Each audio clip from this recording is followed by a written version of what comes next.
Salut à tous et bienvenue sur ma chaîne Wish.fr, mes petits bricolos. Alors aujourd'hui une vidéo que j'ai réalisée sur chantier, sur la rénovation d'un tableau électrique. Donc qui veut dire rénovation, veut dire remise en norme, remise en conformité du tableau électrique pour plus de sécurité. Donc installation de disjoncteurs différentiels de type AC et de type A et bien sûr de disjoncteurs divisionnaires, le tout avec un bon équilibre et une bonne répartition sur le tableau électrique. Alors voici toutes ces explications en images. Salut mes petits bricolos, donc là je suis sur un chantier de rénovation en électricité. Je vais vous montrer un petit peu ce qu'il en est donc par rapport à ce qu'il y a à faire au niveau du tableau électrique. C'est un truc de ouf. Il y a un sacré boulot parce qu'il y a deux tableaux électriques. En fait, c'est vraiment une ancienne installation, il y a encore des portes fusibles, etc. Donc il faut que je remette un tableau de 4 rangées, essayer de remettre un petit peu tout aux normes, avec des interrupteurs différentiels par rangée, comme je vous l'ai déjà expliqué. Et mais là c'est un truc, c'est vraiment un gros boulot, surtout qu'en plus il y a en fait une cuisine qui a été refaite. Donc voilà, si vous voyez un petit peu derrière moi, voilà, ici on va avoir le plan de travail, il y aura des prises de courant, plan de travail, de la vaisselle, etc. Voilà, la hotte, enfin plein de choses, le four, le lave-vaisselle, plein de choses. Donc ça c'est des câbles qui ont été passés donc apparemment donc par un électricien qui a abandonné le chantier malheureusement. Donc là je vais vous montrer le petit truc. Alors voilà, comme vous pouvez le voir ici, j'ai un ancien tableau électrique avec des déclics. D'accord. Ici, bon, il y a un petit différentiel quand même là, ici, un 32 ampères, mais bon, c'est pas suffisant, puisque là, ici, sur le disjoncteur d'abonnés, ici, je suis à 60 ampères. Donc, je dois mettre des différentiels, normalement, de 63. Et puis là, donc, j'ai un premier tableau. Et là, j'en ai un deuxième en dessous avec, voilà, des portes fusibles, etc. Donc, il faut absolument que je fasse du repérage, pour essayer de m'y retrouver. Et là, vous voyez, donc ça, c'est tous les câbles qui ont été passés par l'électricien qui a laissé tomber le chantier. Donc, il va falloir que je me débrouille de tout ça. Donc là, je suis en train ici, vous voyez, j'ai commencé déjà à défaire des arrivées là-dessus que j'ai réussi à repérer. D'autres que, voilà, là ici, j'ai repéré, mais je vais pas rebrancher puisque c'est pas nécessaire en fait.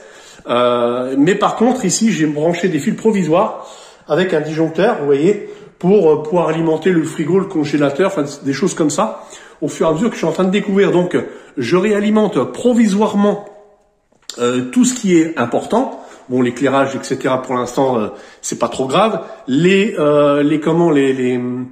propriétaires ne sont pas là pendant quelques jours, donc ça me permet de pouvoir couper le courant, sauf tout ce qui est congélateur, tout ce qui est important. Donc voilà. Donc là, je vais finir d'enlever un petit peu tous les fils qui restent ici, tous les fils en dessous pour que je puisse coucher le tableau pour pouvoir refixer un tableau encastrable. Donc je vais essayer de me fixer là-dessus, un tableau encastrable et puis pour essayer de refaire tout ça. Alors voilà les amis, j'ai enlevé le premier donc tableau électrique qui était ici, avec tous les fils que j'ai repérés et que j'ai laissé brancher sur des disjoncteurs, parce qu'il y a des frigos, il y a des congèles, comme je l'ai dit tout à l'heure. Là ici, on a toutes les arrivées donc de la pièce qui a été faite. Et puis là, derrière, j'ai encore l'ancien tableau électrique qui est toujours donc en fonction. J'ai rallongé les fils avec un différentiel du disjoncteur pour pouvoir mettre le tableau en bas. Et puis comme ça, là, il n'y a rien qui craint. Et au moins, bon, il y a un petit peu de lumière, un petit peu de prise de courant.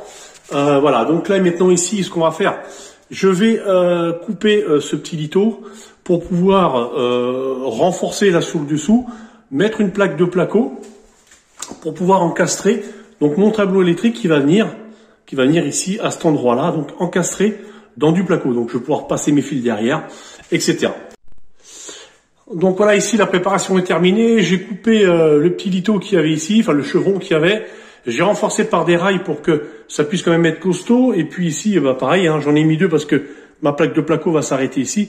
Et après, plus tard, je vais repartir vers le bas. Donc là, je vais mettre cette plaque de placo que j'ai préparée ici.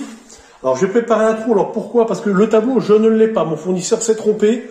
C'est pas le bon tableau que j'ai pour encastrer. Donc, mais ça va quand même me permettre de le poser, de passer tous ces fils dedans. Tous les câbles qu'il y a ici, je vais pouvoir les passer derrière le rail, un par un, et dans la plaque. Comme ça, au moins, j'aurai déjà un petit peu de préparation et j'aurai juste demain à faire ma grande découpe pour que mon tableau s'encastre dans la plaque.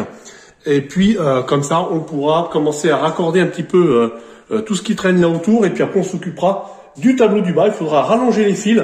Donc je mettrai certainement une boîte de dérivation encastrée ici dans le placo pour pouvoir rallonger tous ces fils qui seront de toute façon obligatoirement trop courts pour aller se brancher sur les disjoncteurs divisionnaires.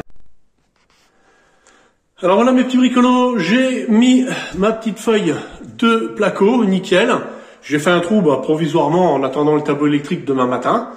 J'ai passé tous mes câbles, mes fils, j'ai tout dénudé, tout le gros tas de câbles qu'il y avait ici, qui ont été passés par l'électricien là pour la cuisine.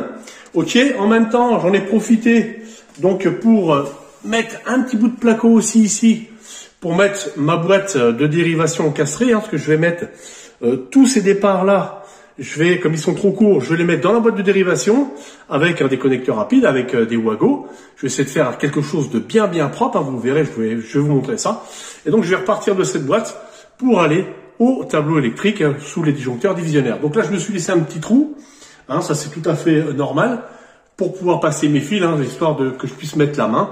Et puis aussi, je boucherai le placo, un petit bout de placo aussi en bas. Tout est prêt et déjà ici. Vous voyez, j'ai préparé mon petit bout de placo qui va venir au niveau du disjoncteur. Parce que le disjoncteur, je ne peux pas y toucher.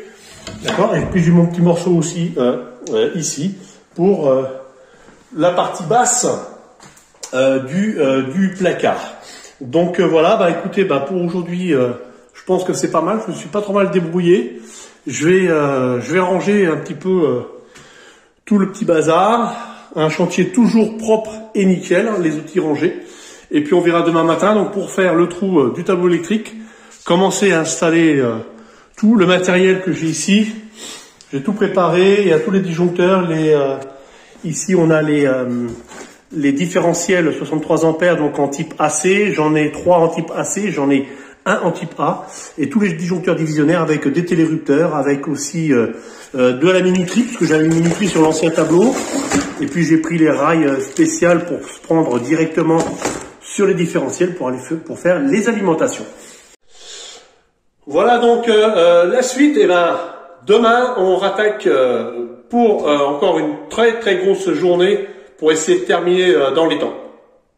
Allez, ça y est, de retour, j'ai posé le tableau 4 rangées encastré dans le placo, avec le passage bien sûr des câbles. J'ai commencé à installer les différentiels, donc 63 ampères type AC, type A en deuxième rangée, type AC en troisième et quatrième rangée. On va continuer l'installation des disjoncteurs divisionnaires. Les disjoncteurs divisionnaires sont posés. Je vous rappelle pour info, on ne dépasse pas 8 disjoncteurs divisionnaires par différentiel. J'ai aussi équilibré l'éclairage sur plusieurs disjoncteurs différentiels ainsi que les prises de courant. J'ai fait en sorte de ne pas dépasser plus de 63 ampères par interrupteur différentiel suivant le mode de calcul que je vous ai déjà parlé. Sur la deuxième rangée, sur l'interrupteur de type A, je vais installer la prise de recharge de véhicule, la cuisson et le lave-linge qui est obligatoire. Alors j'ai emmené une alimentation en 16 mm² sur le peigne vertical qui alimente tous les interdifférentiels. Donc ça c'est super pratique. En plus avec la borne bleue et noire, je peux réalimenter sur le côté pour éventuellement un tableau secondaire. Mon alimentation ici qui arrive, je vais pouvoir la brancher sur le disjoncteur d'abonné, donc sur la partie basse. J'ai installé les peignes horizontaux sur chaque rangée sur les disjoncteurs divisionnaires. J'ai branché les câbles qui venaient du haut. J'ai terminé de raccorder les câbles de la nouvelle cuisine. Voilà, vous voyez, plus de câbles. Et puis, j'ai commencé aussi à rallonger les fils sur le tableau du bas, donc pour le raccordement. Donc, vous voyez, j'ai fait une boucle dans la boîte avec les raccords rapides pour que ce soit très propre. Donc, on va attaquer maintenant le tableau du bas. Il y a un petit peu de boulot. Voilà les amis, le tableau se termine, il me reste quelques petits fils à brancher pour 2 télérupteurs, donc pour de l'éclairage. Les fils de terre à brancher sur le bornier de terre avec l'alimentation principale pour la terre. Vous voyez que ma boîte de dérivation est bien propre, les fils ne sont pas emmêlés. Maintenant, il va me rester à fermer le tout en placo. Le travail est terminé, j'ai tout fermé en placo. J'ai remis le couvercle de la boîte de dérivation ainsi que le bouton de la VNC qui se trouve à côté du disjoncteur d'abonné. J'ai mis le cadre autour du tableau avec sa porte, bien sûr, et j'ai fait tout le repérage des rangées du tableau électrique. Le seul petit bémol, c'est dommage qu'il n'y ait pas des étiquettes avec des symboles, ça fait un petit peu plus propre que de l'écriture. Voilà, ici les disjoncteurs qui sont baissés, ça fait partie de la cuisine, donc je vais faire en sorte que personne ne puisse les utiliser. Je ferme la porte du tableau électrique, on a quand même un super résultat, on a quelque chose vraiment de très très propre. Voilà pour cette vidéo, j'espère que ça vous a plu, j'espère que vous avez pu vous rendre compte un petit peu de la difficulté aussi qu'est une rénovation électrique de tableau, en ce qui concernait cette vidéo. C'est assez complexe, il faut beaucoup de patience pour réaliser ce genre de travail. Il faut bien étudier à l'avance, bien voir, bien faire du repérage sur ce qu'il y a comme installation pour essayer d'avoir un maximum de repères et puis un maximum aussi d'informations pour réaliser ce tableau électrique. Voilà, j'espère que ça vous a plu et je vous dis à bientôt pour d'autres aventures. Ciao, ciao!